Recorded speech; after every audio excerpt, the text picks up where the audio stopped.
Halo Tribuners, Anda sedang menyaksikan live update Top 10 bersama saya Agung Laksono. Selama beberapa menit ke depan, kami akan menyajikan 10 informasi menarik yang tengah menjadi sorotan. Kita jelang live update Top 10 selengkapnya. Kita ke berita pertama, Tribuners. Habib Bahar bin Smith resmi ditetapkan sebagai tersangka dalam kasus penyebaran berita bohong pada Senin 3 Januari 2022. Selain Bahar, polisi turut menetapkan TR sebagai tersangka karena mengunggah video ceramah berisi berita bohong. Keduanya pun langsung ditahan di Polda Jawa Barat. Dalam konferensi pers yang digelar pada Senin malam di Reskrimsus Polda Jawa Barat, Kombes Pol Arif Rahman memberikan keterangan. Arif mengatakan kasus yang menjerat Bahar bukan soal ujaran kebencian, melainkan penyebaran berita bohong. Ceramah Bahar di Marga Asih, Kabupaten Bandung beberapa waktu lalu dianggap sengaja menimbulkan keonaran di masyarakat. Rekaman ceramah tersebut kemudian diunggah oleh seseorang berinisial TR ke akun YouTube miliknya hingga viral di media sosial. Setelah beredar luas, video ceramah tersebut rupanya menimbulkan keresahan di masyarakat. Hingga akhirnya Bahar dilaporkan oleh pria berinisial TNA ke polisi terkait isi ceramahnya itu. Polisi pun memproses laporan itu hingga status perkaranya naik ke tahap penyidikan. Bahar dan TR kemudian memenuhi panggilan ke Polda Jawa Barat pada hari yang sama, yaitu Senin 3 Januari 2022. Setelah menjalani pemeriksaan selama berjam-jam, baik Bahar maupun TR akhirnya ditetapkan sebagai tersangka. Keduanya pun langsung ditahan di Polda Jawa Barat. Arif mengungkap sejumlah alasan mengapa Bahar langsung ditahan oleh polisi. Pertama, dikhawatirkan Bahar akan mengulangi perbuatannya lagi. Kemudian dikhawatirkan pula Bahar berupaya kabur hingga menghilangkan barang bukti. Adapun dalam kasus ini, penyidik telah meminta keterangan 33 orang saksi. Tak hanya itu, polisi juga menyita 12 item yang menjadi barang bukti. Atas perbuatannya, Bahar bin Smith dijerat sejumlah pasal dengan ancaman hukuman pidana di atas 5 tahun penjara. Lebih singkat adalah sebagai berikut. Berawal dari adanya laporan dari saudara TNA tentang kegiatan ceramah saudara BS pada tanggal 11 Desember 2021 di Marga Asih, Kabupaten Bandung, berkaitan dengan ucapan saudara BS saat ceramah yang mengandung berita bohong yang kemudian diupload, kami ulangi, diupload atau ditransmisikan oleh saudara TR ke dalam akun YouTube dan selanjutnya disebarkan atau ditransmisikan sehingga viral di media sosial. Itulah yang menjadi pokok perkara pidana yang sedang disidik oleh Polda Jawa Barat. Dengan demikian, penyidik telah dapat meningkatkan status hukum saudara BS dan saudara TR menjadi tersangka. Oleh sebab itu, untuk kepentingan penyidikan perkara dimaksud terhadap saudara BS dan saudara TR, penyidik melakukan satu penangkapan dan kemudian dilanjutkan dengan penahanan. Rekonstruksi kasus tewasnya Handi dan Salsabila telah digelar pada Senin 3 Januari 2022. 3 oknum TNI yang menjadi tersangka dalam kasus itu diminta untuk memperagakan adegan penabrakan hingga pembuangan jasad korban. Seorang saksi kunci bernama Saifuddin Juhri pun turut dihadirkan dalam reka adegan di Nagrek, Jawa Barat. Saifuddin merupakan saksi satu-satunya yang dihadirkan dalam rekonstruksi di TKP pertama, yakni di Nagrek, Jawa Barat. Dalam rekonstruksi tersebut, Saifuddin turut andil dalam 4 adegan dari total 5 adegan yang diperagakan. Pada saat kejadian, Saifuddin mengaku mendengar suara benturan cukup keras. Setelah dicek, ia kaget mendapati sebuah kecelakaan yang mana korbannya sudah tergeletak. Saat itu tak banyak warga yang menghampiri lokasi kejadian. Ia kemudian mendekat dan membantu ketiga tersangka, yakni Kolonel Infanteri Prianto, Kopda Andreas Dwi Atmoko, dan Koptu Asoleh. Selesai kedua korban dimasukkan ke dalam mobil, ketiga oknum TNI itu terlihat panik dan terus mondar-mandir. Bahkan diakui Saifuddin, meski sudah membawa korban ke dalam mobil, para tersangka masih mencari ambulans. Saifuddin bersaksi korban tak langsung dilarikan ke rumah sakit saat kejadian. Mereka masih terhenti 10 menit lamanya di TKP seakan sedang menunggu sesuatu. Sementara itu, rekonstruksi dilanjutkan menuju TKP kedua, yakni di jembatan Sungai Tajum yang berada di Kabupaten Banyumas, Jawa Tengah. Para tersangka mempraktekkan adegan kala membuang tubuh korban Handi dan Salsabila di Sungai Tajum, anak Sungai Serayu. Proses rekonstruksi di lokasi kedua ini berlangsung sekira 20 menit, dimulai pukul 14.05 waktu Indonesia Barat dan berakhir pada pukul 14.25 waktu Indonesia Barat. Dalam adegan ini, kedua jasad korban ternyata dibuang dari atas jembatan. Korban pertama dibuang dengan posisi kepala terlebih dahulu di sisi barat jembatan. Sementara korban kedua dibuang di titik yang sama dengan posisi kaki terlebih dahulu. Tiba-tiba terdengar benturan. Setelah itu saya keluar melihat korban tergeletak di sana. Saya menghampiri korban itu lalu meminta warga untuk menolong, tapi tidak ada yang datang ke tempat korban. Karena melihat kondisi korban mungkin ya. Korban yang satu di kolong, yang satu di pinggir jalan. Saya menghampiri orang-orang sini, tapi nggak ada respon apa-apa, cuma diam terus. Karena kaget mungkin melihat korban. Katanya kena hipnotis. Bilangnya cuma begitu, dia kena hipnotis begitu. Ya tergeletak aja, yang satu pingsan, yang laki-laki di luar, yang perempuan udah meninggal di bawah mobil. Lalu Bapak minta tolong kepada warga, tapi semuanya diam. Tidak ada yang mau menolong, cuma diam. Takut Pulang mungkin lagi ya. saya ke sana, lalu saya bilang kepada Opik, tolong foto, takut nanti ada apa-apa. Setelah itu saya kembali lagi ke tempat kejadian, makanya saya yang foto punggung sama Opik. Nah setelah itu baru ngangkat yang perempuan yang udah kita di jalan ke makam. Nah setelah itu ada 5 menit nggak ada yang itu masyarakat, padahal tahu dia orang sini, keluarganya juga ada di sini, ada kakak adeknya ada, tapi tak ada yang mau menghampiri. Nah setelah itu dia mundar-mandir yang bawa mobil itu, lalu udahlah taikin aja, sini mau bakar rumah sakit ya ditaikin aja Pak. Sempat berapa menit itu Pak? Kurang lebih lah 5 menit lebih setelah korban ke pinggir jalan. Presiden Joko Widodo resmi memutuskan vaksinasi dosis ketiga atau booster vaksin dimulai pada 12 Januari 2022. Hal ini disampaikan oleh Menteri Kesehatan Budi Gunadi Sadikin dalam konferensi pers yang disiarkan melalui kanal YouTube Sekretariat Presiden pada Senin malam. Budi mengatakan vaksin booster akan diberikan kepada kelompok usia di atas 18 tahun sesuai rekomendasi Organisasi Kesehatan Dunia atau WHO. Kemudian kriteria kabupaten atau kota yang bisa melaksanakan vaksinasi dosis ketiga ini adalah memiliki cakupan vaksinasi COVID-19 sebanyak 70% untuk suntikan dosis vaksin pertama dan 60% dosis vaksin kedua. 244 kabupaten kota yang sudah memenuhi kriteria tersebut. Penyuntikan vaksin booster ini akan dilakukan dengan jangka waktu di atas 6 bulan sesudah dosis kedua. Hingga saat ini setidaknya ada 21 juta sasaran target vaksinasi dosis ketiga di bulan Januari 2022.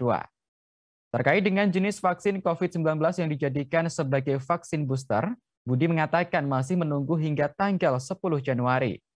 Hal ini lantaran menunggu rekomendasi dari Badan Pengawas Obat dan Makanan atau BPOM.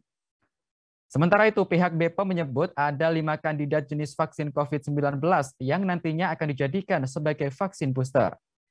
Kelima merek vaksin tersebut yaitu Pfizer, AstraZeneca, CoronaVac atau vaksin PT Bio Farma, Zivivac, dan Sinopharm. Kepala BPOM Penny Kalukito berharap pihaknya bisa segera mengeluarkan izin penggunaan darurat kelima jenis vaksin tersebut. Penny sebelumnya menyebutkan untuk sejumlah vaksin COVID-19, datanya masih dilengkapi sebagai vaksin booster dengan melakukan uji klinik. Uji klinik tersebut dilakukan untuk jenis vaksin berbeda yang digunakan dalam vaksin pertama dan kedua atau heterolog, dan vaksin jenis yang sama atau homolog. Yang Ketiga, saya akan update mengenai program vaksinasi booster sudah diputuskan oleh Bapak Presiden akan jalan tanggal 12 Januari. Ini diberikan ke golongan dewasa di atas 18 tahun sesuai dengan rekomendasi WHO dan akan diberikan ke kabupaten kota yang sudah memenuhi kriteria 70% suntik pertama dan 60% untuk suntik kedua. Jadi sampai sekarang ada 244 kabupaten kota yang sudah memenuhi kriteria tersebut.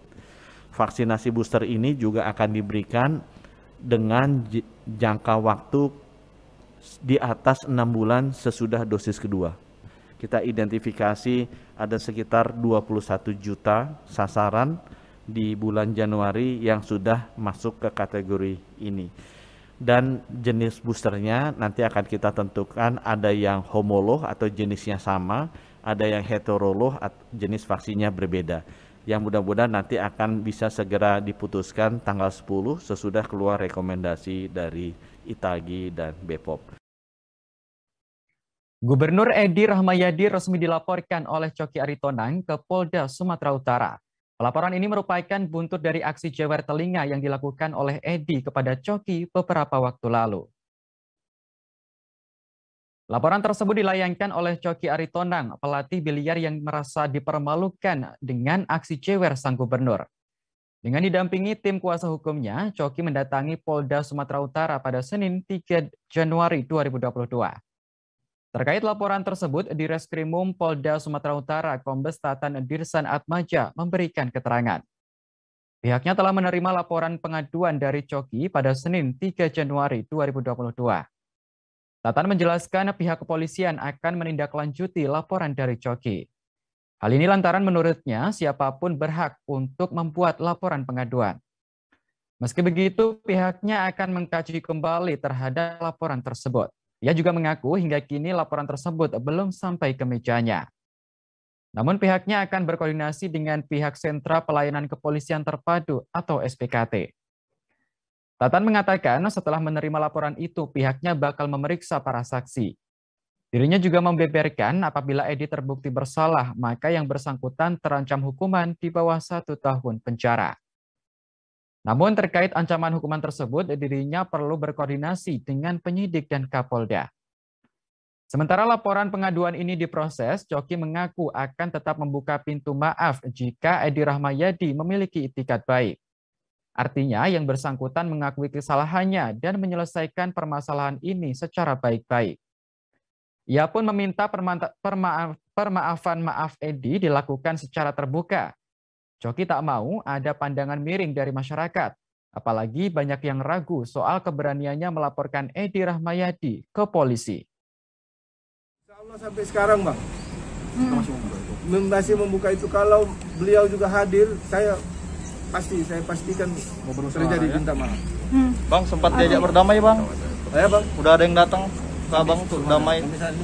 Sampai saat ini belum ada. Artinya setelah ini kita layangkan, kita buat laporan, jika kemudian beliau meminta maaf secara terbuka, apakah kemudian kita akan mencabut laporan ini? Iya, masalah bagi saya, karena juga sebagai sesama umat muslim, kan saling... Hal ini sifatnya, apabila memang ada laporan, ya kami akan tidak lanjutin. Siapapun mempunyai hak untuk membuat laporan. Namun nanti akan kami kaji, karena sampai saat ini kan belum tahu. Laporan polisi tersebut belum sampai ke meja kami, nanti akan koordinasi dengan pihak SPKT. Pak, singkat ini nanti akan ada pemanggilan kepada Gubernur Sumatera Utara itu, Pak? Nanti kita akan periksa dulu saksi-saksi, kemudian yang membuat laporan sebagai korban, kemudian langkah berikutnya pasti akan kami sampaikan kepada rekan-rekan media. Iya, tadi kami sudah baca dari rekan-rekan media 310 di Junto 315 ya. Ancaman hukuman itu di bawah 1 tahun, namun tetap kami akan prosedural berkaitan dengan penanganan laporan tersebut, dan tentunya kami akan berkoordinasi dengan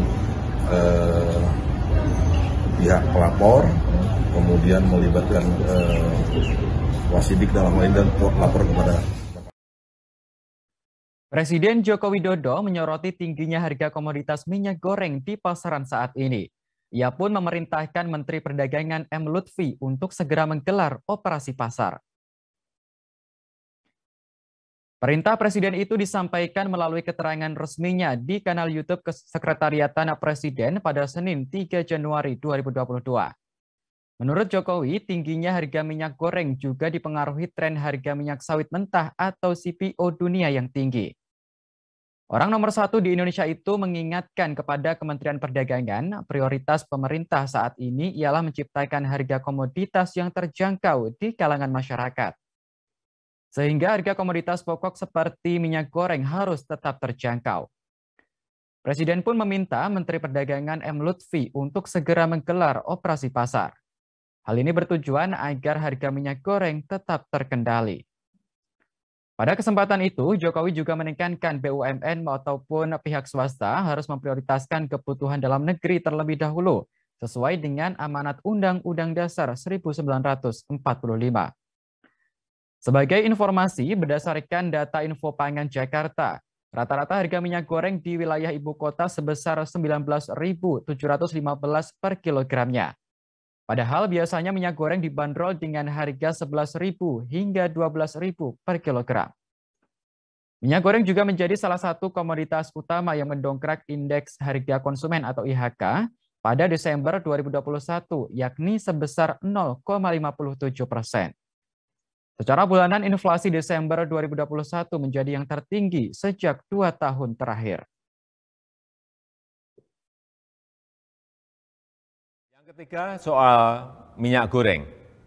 Karena harga CPO di pasar ekspor sedang tinggi, saya perintahkan Menteri Perdagangan untuk menjamin stabilitas harga minyak goreng di dalam negeri. Sekali lagi, prioritas utama pemerintah adalah kebutuhan rakyat. Harga minyak goreng harus tetap terjangkau. Jika perlu, Menteri Perdagangan bisa melakukan lagi operasi pasar agar harga tetap terkendali. Demikian yang bisa saya sampaikan. Terima kasih. Wassalamualaikum warahmatullahi wabarakatuh. Pihak kepolisian disebut telah mengantongi identitas terduga pelaku pembunuhan Tuti dan Amalia di Subang, Jawa Barat. Tak hanya nama, beberapa waktu lalu polisi juga telah merilis sketsa wajahnya. Namun hingga kini sosok pelaku pembunuhan ibu dan anak itu belum juga diumumkan. Diketahui pada Selasa 4 Januari 2022, kasus pembunuhan itu sudah memasuki hari ke-104. Lamanya pengungkapan kasus pembunuhan Tuti dan Amalia ini kemudian menuai berbagai komentar dari warga. Salah seorang warga asal Kabupaten Subang, yakni Fikri Firdaus, 33 tahun, juga turut mengomentari atas keluarnya sketsa wajah terduga pelaku. Menurut Fikri, pihak kepolisian dari Polres Subang yang sempat menangani kasus tersebut maupun Polda Jawa Barat yang saat ini menangani mengalami kesulitan tingkat tinggi. Ia pun berharap kasus ini segera terungkap meski tingkat kesulitannya sangat tinggi. Kendati demikian, pihak kepolisian disebut sudah mengantongi nama dari pelaku. Hanya saja dari segi pembuktian masih belum cukup. Diketahui hampir 4 bulan berjalannya kasus, Polda Jawa Barat akhirnya merilis sketsa wajah pelaku kasus Subang. Terdapat 2 sketsa wajah yang diperlihatkan pihak kepolisian. Di sketsa wajah pertama yang dirilis polisi, tampak pelaku menyamping ke arah kanan. Satu foto sketsa wajah pelaku lainnya hanya tampak belakang, sehingga wajahnya secara keseluruhan tidak terlihat. Dari rincian sketsa wajah tersebut, pelaku merupakan seorang laki-laki dengan mengenakan kemeja kotak-kotak. Bentuk wajahnya terlihat oval, warna rambut hitam, serta bentuk dagu lancip. Sedangkan postur badan sedang serta berkulit putih dan hidung lurus. Direktur Direskrimum Polda Jawa Barat Kombes Yani Sudarto menerangkan, sketsa pelaku didapat dari salah satu saksi potensial yang diperiksa polisi. Terkait hal itu, Kapolda Jawa Barat Irjen Pol Suntana sendiri telah menargetkan kasus ini akan terungkap pada awal tahun 2022.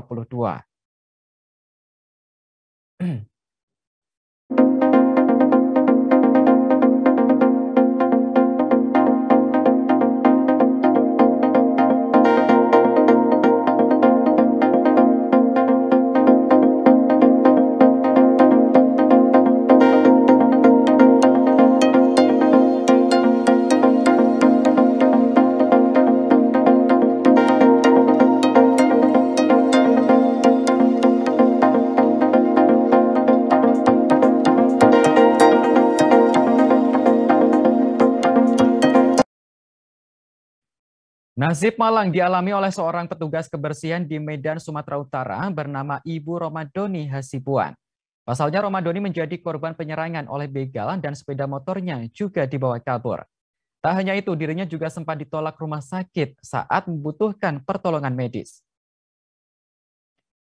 Diketahui wanita parubaya tersebut menjadi korban begal di Jalan Pinus Kompleks DPR pada Minggu 2 Januari pagi. Romadoni mengatakan sebelum dibegal, ia dipukul dari belakang menggunakan balok hingga terjatuh. Akibat pukulan itu, ia mengalami sejumlah luka. Ia pun mengaku pasrah ketika sepeda motornya dibawa kabur oleh pelaku. Kemudian, ia berupaya untuk menuju rumah sakit agar luka di tubuhnya segera terobati. Namun rupanya rumah sakit tersebut menolak Romadoni lantaran terkendala layanan BPJS. Karena tidak bisa mendapatkan perawatan di rumah sakit pertama, akhirnya Romadoni mencoba ke Rumah Sakit Peringadi, Kota Medan. Beruntungnya Rumah Sakit Peringadi mau menerima dan merawat Romadoni. Terkait insiden tersebut, Wali Kota Medan, Bobi Afif Nasution, langsung mendatangi petugas kebersihan itu. Bobi kemudian menanyakan kronologi kejadian penolakan dari rumah sakit pertama yang didatangi oleh Romadoni. Setelah menjenguk, Bobi menyayangkan pelayanan dan sikap rumah sakit itu. Menurutnya, permasalahan pembayaran menggunakan BPJS atau tidak seharusnya bisa dibicarakan setelah pemberian pertolongan pertama. Bobi kemudian berencana mengumpulkan seluruh rumah sakit di Kota Medan agar hal serupa tidak terjadi lagi. Sementara terkait aksi pembegalan, Kapolsek Medan Timur, Kompol Rona Tambunan mengatakan bahwa pihaknya masih melakukan penyelidikan. Namun pihaknya memastikan akan segera menangkap pelaku begal tersebut. Langsung dipukul? Iya, langsung dipukul, saya langsung gini lah. Terjatuh? Iya. Di situ? Habis itu nggak sadarkan diri. Kelihatannya udah dibawa pikir? Iya. Berapa orang bu pelakunya? Nggak tahu saya. Nggak tahu, pokoknya dipukul gitu ya, Iya. dari belakang tiba-tiba. Iya. Ibu sendiri? Iya. Jam berapa kira-kira bu? Kira-kira jam 6. Jam 6 pagi ya? Iya. Tapi baru ini ngalamin kayak gitu ya? Iya. Sebelum-sebelumnya pernah nggak diikuti? Iya. Pihak Rumah Sakit Imelda yang menolak pada saat ibu ini sebagai korban begal dibawa ke Rumah Sakit Imelda dan itu ditolak. Yang bawa juga Pak Camat, alasannya karena itu korban begal. Padahal ibu ini juga bekerja di begal itu pada saat bekerja. Jadi tugas kita semua untuk mengingat dan kalau perlu itu kepada pemerintah baik dinas kesehatan maupun yang di pusat memberikan sanksi atau menegur dari pihak rumah sakit karena itu korban begal dan bekerja. Jadi ibu itu sendiri sudah buat LP di Medan Timur, ya kan, dan pihak kepolisian sedang bekerja dan kita bermohonlah kepada Bapak Kapolres Medan dan khususnya Bapak Kapolsek bagaimana kasus ini bisa terungkap segera karena banyak kali korban begal di Kota Medan. Kabar duka kembali datang dari dunia sepak bola tanah air. Pemain muda Persikabo Rahian Aji Pangestu meninggal dunia setelah mengalami kecelakaan di Banyuwangi, Jawa Timur. Insiden kecelakaan yang menewaskan Rahian terjadi pada Senin 3 Januari 2022 pukul 3:30 waktu Indonesia Barat. Lokasi kecelakaan berada di Desa Bangka, Kecamatan Wongsorejo, Kabupaten Banyuwangi. Kasih Humas Polresta Banyuwangi, Ibtu Lita Kurniawan membeberkan kronologi kejadian. Rahian kecelakaan dalam perjalanan menuju Bali untuk mengikuti pertandingan melawan Arema FC yang rencananya akan digelar pada Rabu 5 Januari 2022. Rahian menumpangi mobil Toyota Avanza yang dikemudikan oleh Amirullah. Dalam mobil tersebut selain Rahian juga ada pemain Persikabo lainnya yaitu Bintang Yuda Pratama. Mobil dengan nomor polisi B2203 SFZ tersebut melaju dari arah utara ke selatan bertabrakan dengan sebuah truk yang melaju dari arah berlawanan. Menurut Lita, berdasarkan keterangan saksi, mobil Avanza mendahului kendaraan yang ada di depannya. Namun karena jarak yang terlalu dekat, pengemudi Avanza tidak bisa menghindar dan menabrak bagian depan sebelah kanan truk. Dalam kecelakaan tersebut, sopir Avanza Amirullah meninggal dunia di lokasi. Sementara Rahian sempat dibawa ke Puskesmas Wongsorejo, namun akhirnya tidak bisa terselamatkan karena mengalami gegar otak berat. Satu penumpang lain yang juga pemain Persikabo, Bintang Yuda Pratama, selamat dan hanya mengalami luka-luka. Kini jenazah Ryan sudah dimakamkan di TPU Kebonpala, Jakarta Timur pada Selasa pagi. Sementara Bintang juga dibawa ke Jakarta untuk mendapat perawatan lebih lanjut. Atas meninggalnya pemain muda berbakat itu, klub sepak bola Persikabo merasa sangat kehilangan. Ucapan bela sungkawa yang diunggah di Instagram resminya pun banjir ucapan doa dari berbagai klub sepak bola tanah air.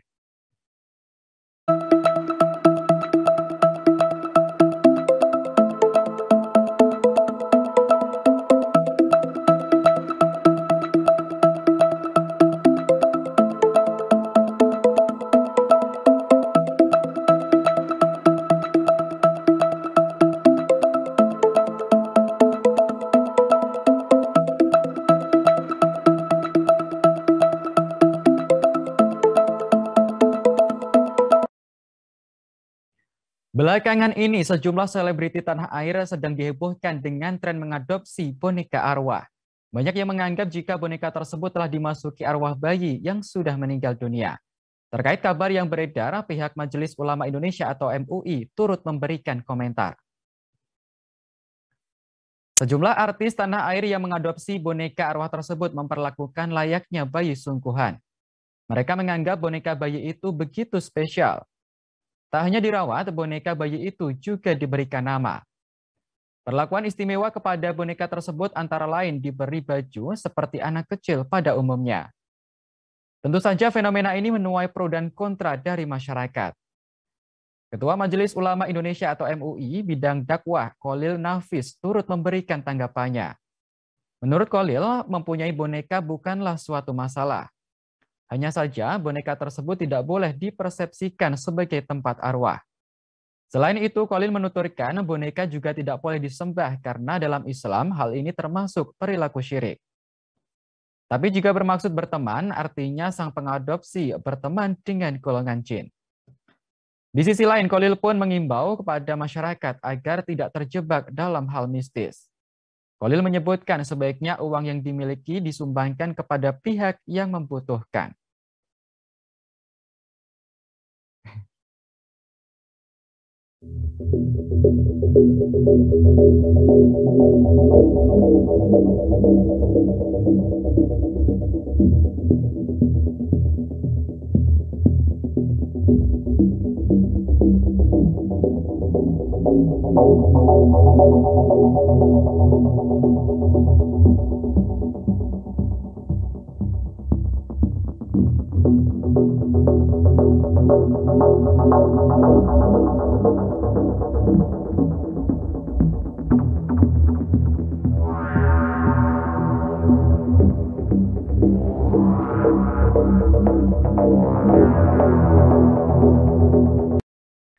Viral di media sosial, video yang menampilkan detik-detik ambruknya panggung dangdut saat penonton tengah asyik berjoget.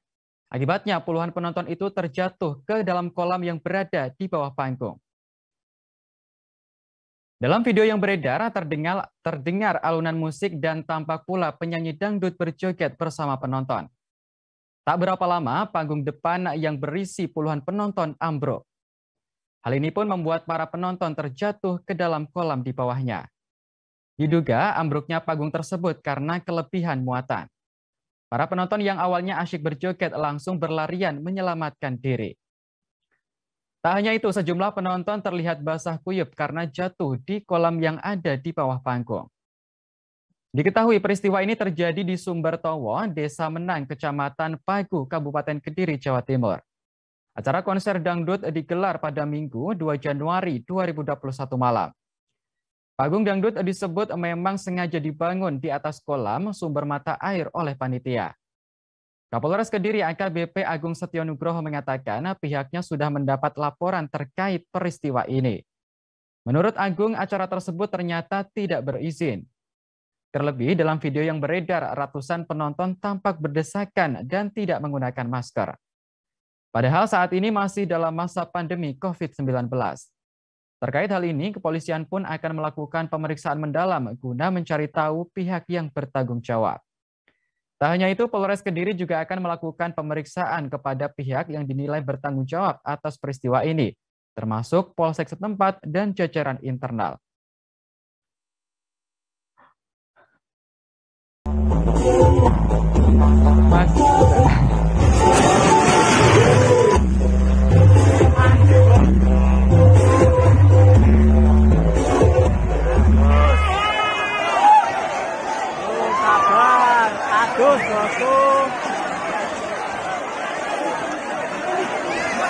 bareng.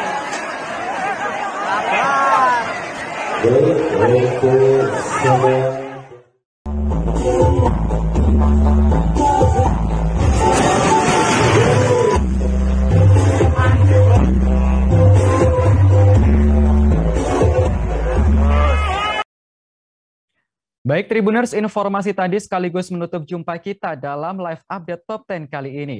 Jangan lupa untuk terus perbarui informasi Anda di kanal YouTube Tribun News. Saya Agung Laksono pamit undur diri. Terima kasih dan sampai jumpa. Jangan lupa like, subscribe, dan share ya.